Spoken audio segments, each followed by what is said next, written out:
ada satu dosen yang lebih memfokuskan kepada tata cara penulisan. Jadi misalnya untuk abstrak berapa fontnya, terus kenapa pakainya font ini dan segala macamnya. Kalau kamu jadiin itu beban, otomatis kamu bakal memandang skripsi itu sebagai sesuatu yang berat dan kita ngerjain itu nggak have fun. Mami World, all about university life.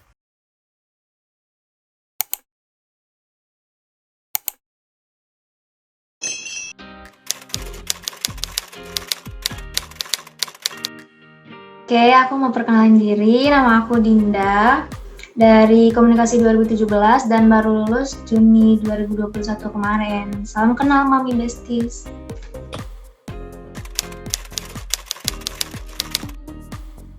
Kalau di prodi aku, komunikasi itu sistem pemilihan dospinnya itu setiap mahasiswa dikasih kesempatan buat milih 3 dosen. Dan ketika kita ingin mengajukan kepada 3 dosen tersebut, kita harus perlu menyantumkan juga draft skripsi kita. Jadi nanti si dosen ini, terutama dosen 1 yang kita jadiin pilihan pertama itu, akan milih cocok enggak, sesuai enggak draft yang kita kirim sama kompetensi beliau.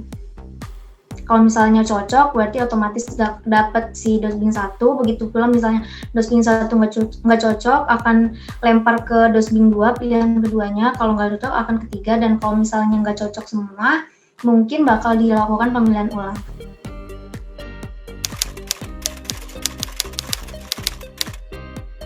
Ilkom itu nggak ada minimal bimbingan sih, paling pas pertama kali kita dapat dosbing itu, si dosbing minta kita mengajukan draft. Kalau misalnya kita nggak inisiatif buat melakukan bimbingan, ya nggak bakal ada bimbingan karena dosbing nggak bakal ngejar-ngejar. Kecuali ada beberapa dosbing yang emang menentukan setiap minggu itu bakal ada 1 kali bimbingan, begitu sih.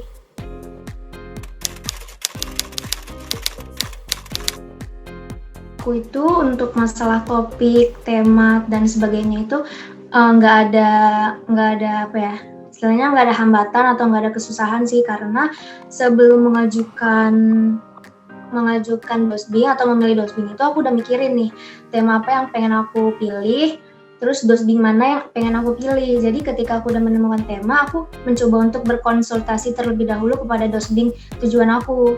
Jadi nanti si dosbing tuh tahu, oh Dinda ini temanya seperti ini nih. Jadi pada saat sudah mendapatkan dosbing tersebut udah tahu tema aku ini, topik aku ini, jadi pada saat mengerjakan lebih mudah. Namun untuk masalah fast respon atau dosbingnya balas lama itu dari dosbing aku sendiri sih, alhamdulillahnya dosbing aku itu baik banget ya istilahnya. Dia itu mau diajak komunikasi. Beliau itu walaupun nggak aku kirim hari ini nih, beliau pasti balesnya nggak mungkin hari itu juga atau nggak mungkin besoknya, mungkin 2 atau 3 hari, tapi ketika beliau langsung beliau ngeberi jawabannya itu jelas dan nangkep pemikiran aku. Jadi si beliau ngasih saran dan segala macam itu lebih mudah buat aku cerna. Kalau untuk dukanya mungkin lebih ke kendala kalimat sih, penyusunan kalimatnya. Ada beberapa penyusunan kalimat yang dosbing itu tulis dan aku belum ngerti, jadi harus nanya lagi. Nah ketika nanya lagi itu kan membutuhkan waktu lama untuk jawaban si dosbingnya. Jadi untuk waktu, terus penyusunan kalimat, sama lebih ke miskomunikasi sih antara aku dan dosbingku.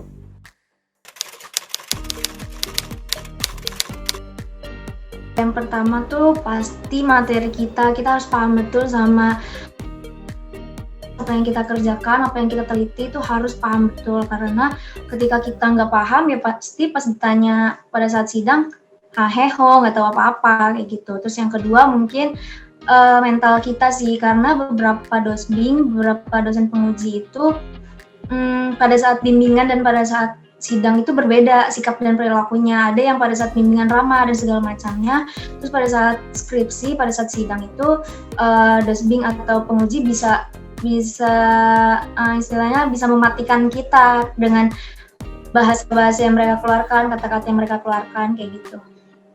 Terus yang ketiga, paling diforsir untuk menyiapkan sidang skripsi sampai kita lupa segala macamnya. Kita juga masih perlu senang-senang, kita masih perlu main lihat TikTok, main HP, main Instagram, kayak gitu. Jadi jangan terlalu diforsir segalanya untuk skripsi.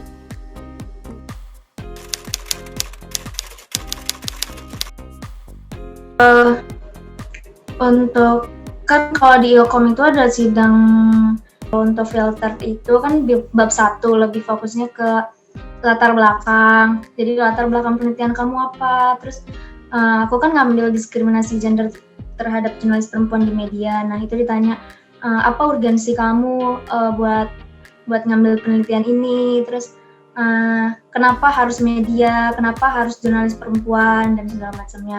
Jadi lebih ke pas di filter itu lebih ke latar belakang, subjek penelitian kamu. Latar belakang dan subjek penelitian.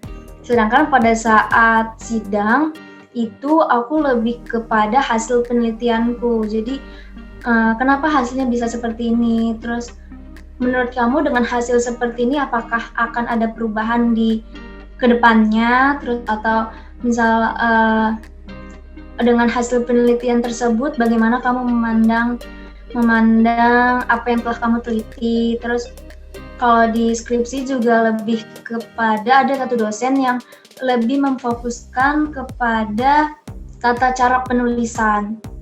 Jadi misalnya untuk abstrak berapa fontnya, terus kenapa pakainya font ini dan segala macamnya. Dan selain tata cara penulisan juga lebih kepada pengertian. Jadi misal pengertian di subbab skripsi itu kan ada paradigma ya.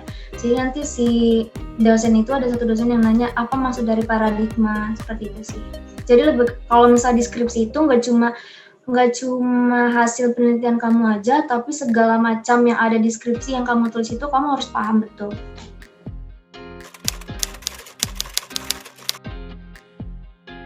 Kalau secara teknis mah cuman 30-45 apa 1 jam ya setahu aku. Cuman pada saat pelaksana kan tergantung kan. Ada yang dosen lagi free ya bisa lebih lama. Kalau misalnya ada dosen yang jadwalnya sibuk ya bisa lebih cepat. Tapi secara garis besar pada saat presentasi itu kita dikasih waktu sekitar 20 menit.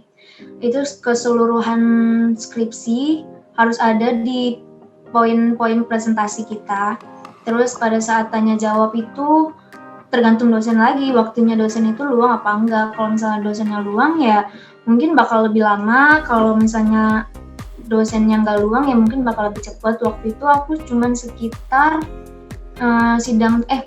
presentasi itu 20 menit, terus tanya jawab paling 20 menit, dan pengumuman lulus apa enggaknya itu aku disuruh keluar dulu selama 10 menit atau 5 menit gitu.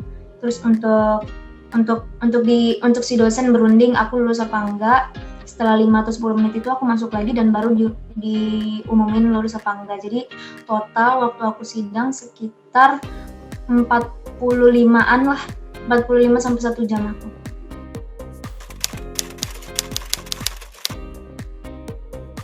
Tantangan terbesarnya dari diri kita sendiri, yaitu demotivasi.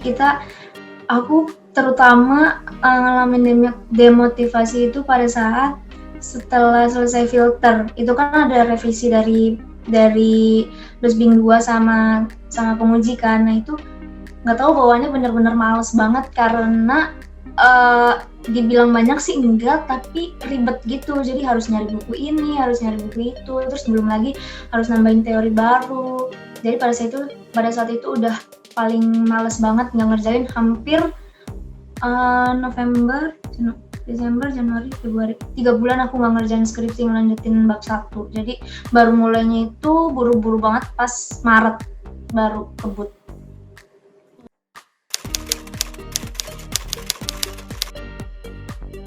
Jangan terlalu diforsir sih menurut aku, karena nge-push diri kita buat ngerjain skripsi itu secara terus-menerus pun nggak baik, nggak akan mendapatkan hasil skripsi yang sempurna gitu loh. Karena skripsi itu kan ngerjainnya tergantung mood ya. Kalau mood kita jelek ya pasti tulisan yang kita tulis juga bakal jelek, dan otomatis si dosen pasti ngira ini apaan sih, tulisan apaan. Jadi udah enjoy aja ya, tapi tetap tetap tentuin target sih. Aku beberapa kali bilang ke teman-temanku kalau misalnya mau itu ya tentuin target dulu. Walaupun kita santai, seenggaknya kita udah punya target nih. Kapan kita harus selesai, kapan kita harus mulai. Jadi biar santai-santai ya tetap terlaksana. Terus jangan diforsir. Tentuin target karena yang terpenting adalah bukan cepat, tapi lebih kepada diri kamu sendiri. Walaupun cepat, diri kamu nggak nyaman dan diri kamu nggak ngerti buat apa. Apalagi kamunya aja nggak ngerti dan bagaimana dosen atau orang lain bakal ngerti. Terus jangan lupain seneng-seneng karena seneng-seneng itu penting. Walaupun kalian dikejar target nih, kalian lulus misal Januari besok, tapi jangan lupain seneng-seneng. Saat tahun baru kalian mau seneng-seneng ya udah seneng-seneng aja, seneng-seneng dulu.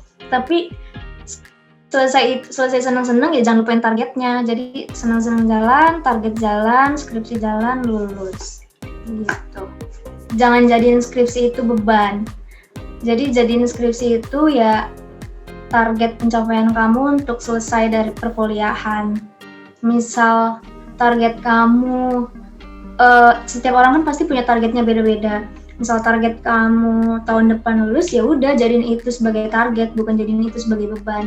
Ketika kamu menjadikan itu sebagai target, berarti kamu harus punya langkah-langkah yang harus kamu susun. Dan untuk mencapai target tersebut kan nggak selamanya harus selalu fokus terus pada target tersebut. Kamu bisa alihin waktu sebentar untuk kesenangan kamu, terus baru fokus lagi, alihin sebentar, fokus lagi. Kalau kamu jadiin itu beban, otomatis kamu bakal memandang skripsi itu sebagai sesuatu yang berat dan kita ngerjain itu nggak have fun, kita ngerjain itu nggak bisa lepas karena ngerjain itu beban. Kita harus selesai nih bulan ini. Aduh kalau nggak bisa gimana, pasti banyak pikiran-pikiran yang ngebuat kita makin stres nantinya. Jadi lebih baik skripsi itu jadiin sebagai target dan kita jangan lupa senang-senang karena untuk kepentingan mental kita.